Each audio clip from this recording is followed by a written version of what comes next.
Good morning. This is Jason Dean coming live again from Film Fanatic headquarters. It is Thursday morning at 9:14. Hope everyone's doing good.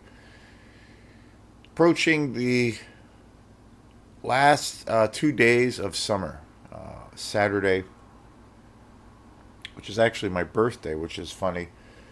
The last day of summer and first day of fall. So yeah, I love the fall. I love my favorite holiday, which is probably not a surprise to the folks out there and some friends that I know. Uh, Halloween is my favorite holiday. I always try to do something super fun, and I get totally my house. It's a funny thing, like year round. My house, for the most part, is decorated in Halloween garb, if you will, and so I don't really have to like decorate my house per se for Halloween. It's just kind of how I live, and so it's it's a great time of year. I'm not a big fan of the cold weather and the winter, but I've grown to like it more. Fortunately, winters have been better the last handful of years. As far as I don't know, there's more things to do, more work to. I was fortunate for like the last 2 or 3 winters to have more gigs. Usually, gigs slow way down during the winter and the fall months. They usually slow way down. But this year and the year before, and also the year before that, there were a few new venues that opened, and there was a lot more things. There was quite a few more things to do as far as gigs, and then also to go see music. So we'll see how things go this year. Try to keep the train going after coming out of this summer that was very busy. So and yeah, and so the leaves are starting to change color, and the I watch every year. I always watch Halloween, John Carpenter's Halloween. That's like always my go-to film. This year I'm gonna probably do a little bit of a marathon with the Halloween films. So that will be fun, and I'm gonna probably do that, and I'm gonna probably really I might do a special show of where I'm gonna do a whole like kind of well, I should say I always do a Halloween special every year. I did do now that I think of it, I did do a show on where I did a series of shows where I covered all of the Halloween movies. There's a lot of the films in the franchise that I'm not a big fan of, but there are some that are really fantastic. So I'll if I don't do that because I have done it before. So, but I always do a Halloween special, if you will. So stay tuned for that. So as of late, I've been going to Bull Moose more and more. That's one thing that has been different for me. I've been going more often, and it's been super fun. And because you know, when I have when I have some extra spending money, and then I save up a little bit of money. All usually what I do, my thing is, I like to go out to eat. My girlfriend and I like to go out to eat and stuff, so we do that or get takeout or whatever. I love to go to the movies. I love to see live music. And but for me personally, my favorite thing to spend money on, the elusive thing that it is film. Buying movies all the time. So I've been buying more and more movies the last, especially especially this year, and then last year, and then also I buy music. I'm one of those really old people that still loves physical media, and so it's been great. And I've been buying tons of movies that I have never seen before. And that brings me to today's show, which is this movie is just bonkers. It came out in 1973. It was written by and produced by Loyd Kauffman, and that is Sugar Cookies. This movie is totally bizarro and amazing. It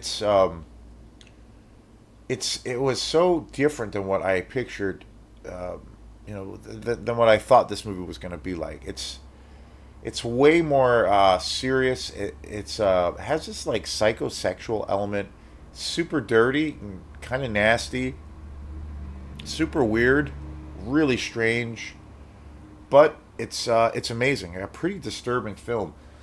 Lloyd Kaufman, who is one of the most, I think rightfully so, probably not enough. One of the most celebrated kind of independent producers and directors in the world of B movies or exploitation movies. Lloyd Kaufman, I think he's up there for me, like with Roger Corman, who again a legend in the world of like real low budget filmmaking and exploitation. Also, huge fan of Herschel Gordon Lewis. Lloyd Kaufman, I feel like, is in that group of like a guy who acted as a producer and also directed films, mainly as a producer.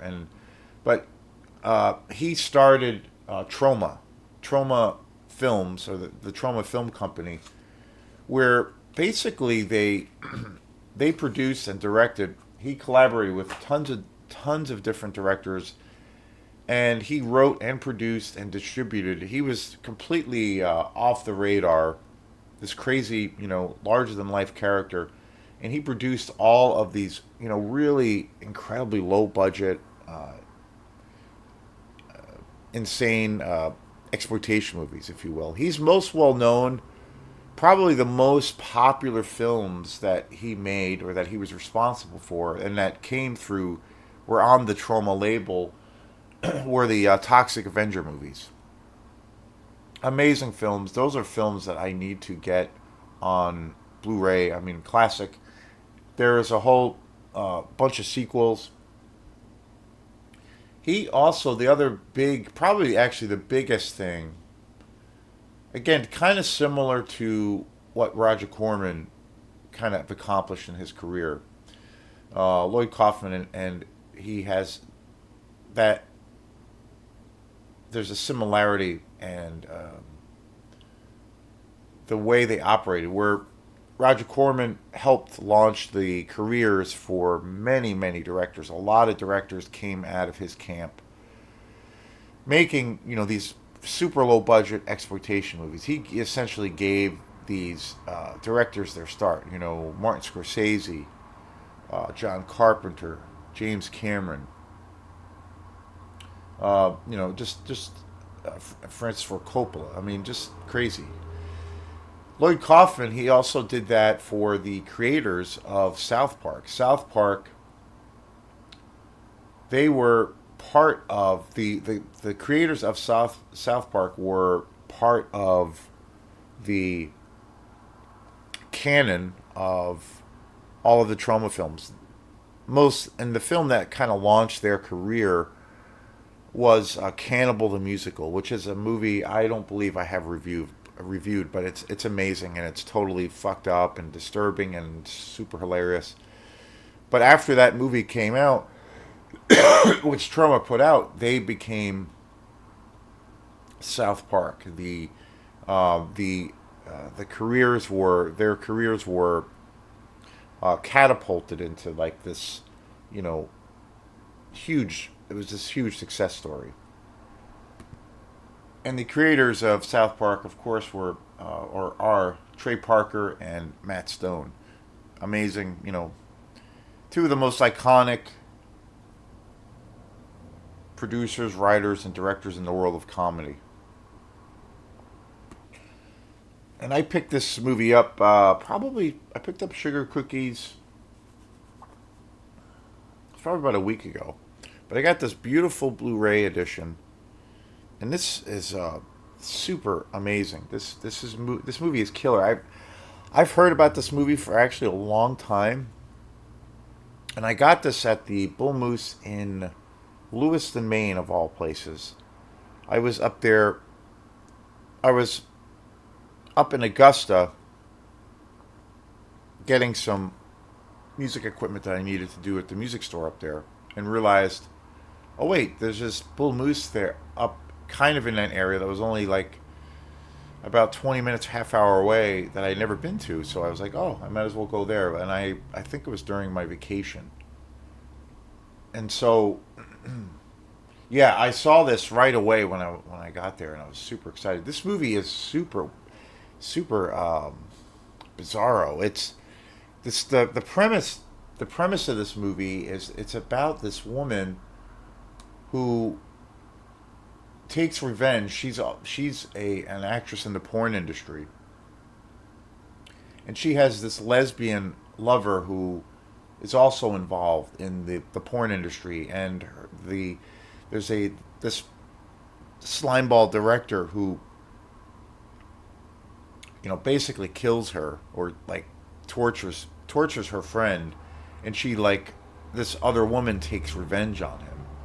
And it's crazy. The opening sequence in this movie is so wild and so suspenseful and weird and creepy and mysterious. It involves this whole kind of bondage role playing thing, but then it also involves Russian roulette with a live gun. It's totally weird, and this movie has this very unique kind of aesthetic. Like, you could kind of consider this film, even though it's like uber low budget. It's like it has this like European, almost art house kind of quality to it. Beautifully shot, great cinematography, really well directed, great music. It's beautiful. It's actually a beautifully shot movie, and it totes that line between complete trash and a beautiful, like like having that experience of looking at a beautiful painting. It's kind of in the middle. It's very interesting. It's definitely a low down and dirty exploitation movie. The other thing I was really surprised is how kind of disturbing this movie is, but just how serious it is. Lloyd Kaufman is not known for creating work that is necessarily uh, serious. A lot of the films that that Troma has put out over the years are very silly and campy and goofy and extremely over the top. I have one of his other films. I have a few Troma films. That is a label or a company. Pretty much all of those films now are available on Blu-ray and 4K, and that is a whole world that movies that I want to get and that I need to get on Blu-ray. I have a few of them, but they're all just amazing. And one movie I can think of off the top of my head that I do have that is a Trauma film is a movie called Red Hook, and it's kind of it's a slasher movie, but it's super goofy and super campy and just completely terrible and trashy, and it's fabulous. But it's the tone of it is fun, and there's a lot of humor, and it definitely doesn't take itself so seriously.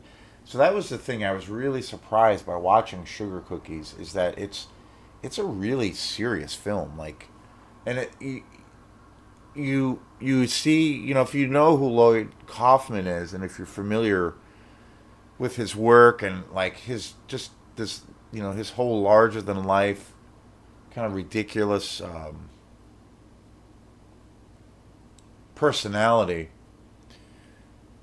I was taken aback by how this is not a side that I ever thought I would see for Lloyd Kaufman, just because of how silly he kind of is, and just how he's just such a goofball. And he, if you see if you see interviews with him, he's like incredibly intelligent, but he's always like cracking jokes, and just always a mile a minute with this crazy energy. And so Sugar Cookies is actually a very serious film, and I kind of consider this film to be. It has a giallo quality because it is very mysterious, so it has a little bit of that, but it's very definitely like a psychosexual thriller. The It's got one of the best openings for a film I've seen, and it's got one of the best endings for a film that I've seen in a long time. And it is kind of a slow film. It's a little bit of a slow burn, but it it the pacing of this film serves the movie ultimately. Like it really. I found myself being really surprised, especially like I said with the tone because this film is very serious. But I found myself being pulled into to this world more and more. And again, like I said,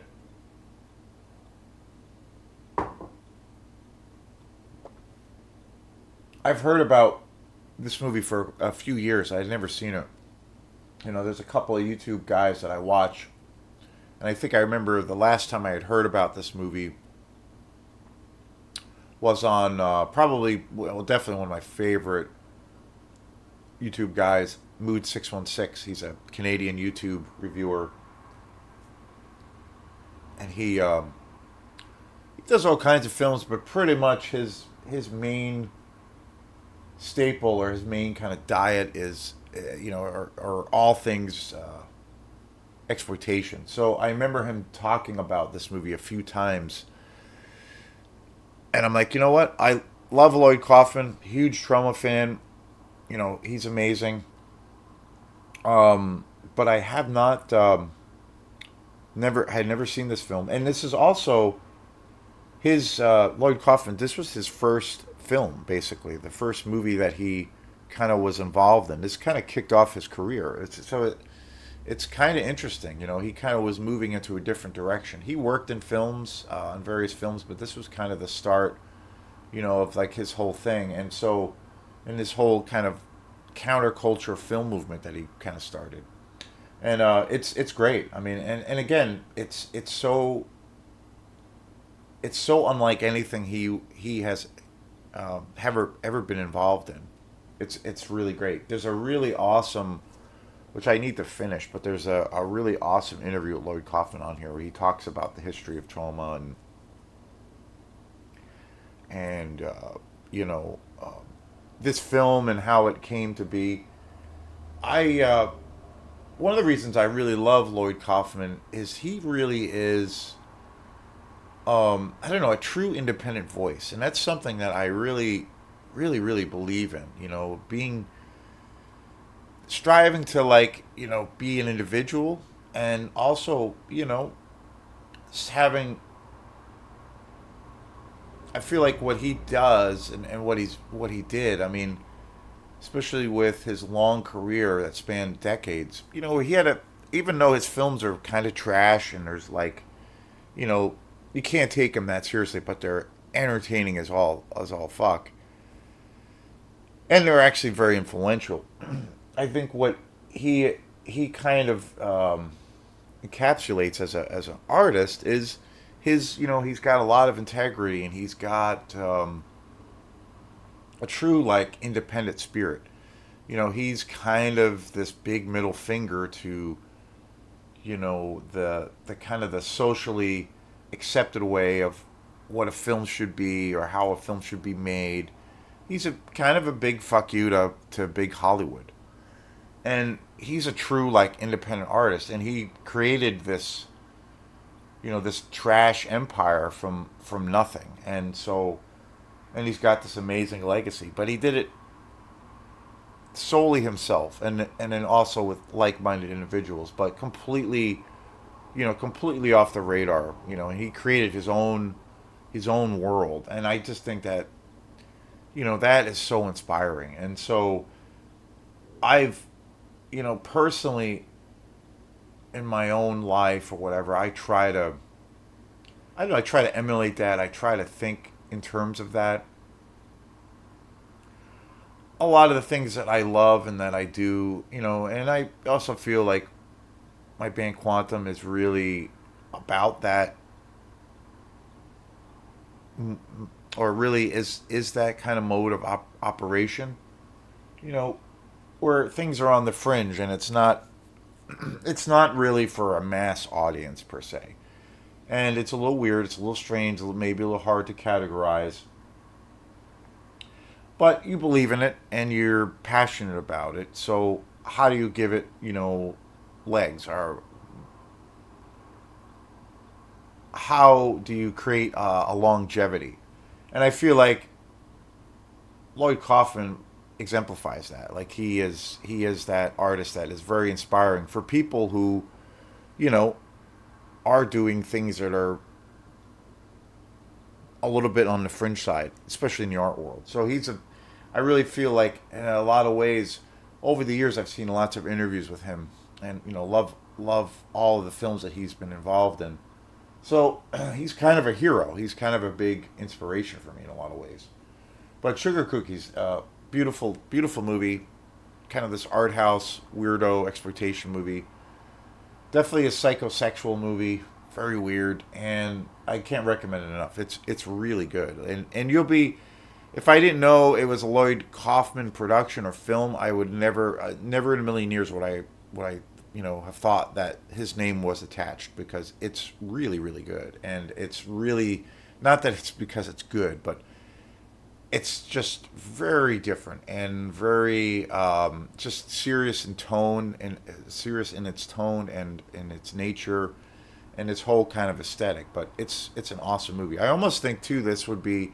I often bring bring that this idea to the table of, for people who are not familiar with exploitation movies, or these really trashy movies, and they might not like them. They might not like, say, the slasher genre, which is my favorite. They think the films are a little bit too terrible, or there's a little bit too much, gratuitous sex, or a little bit too much gratuitous violence, or they're just too weird.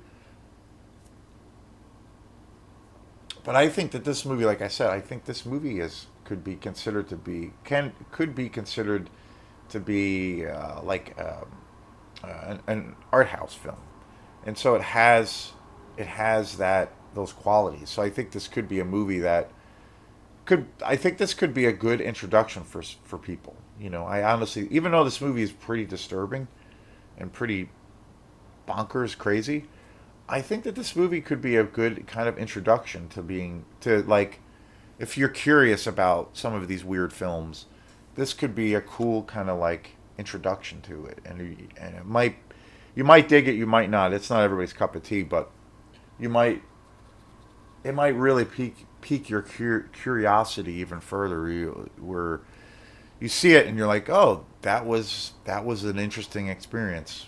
I wonder if there's more movies like this, and then you discover there's a billion other movies that are similar, or that are out there that explore some of the same kinds of things. So it's an awesome movie. 73. It's hard to believe that this came out so long ago, but awesome freaking movie. And what a great discovery. So thanks again, and we will see you next time. Peace.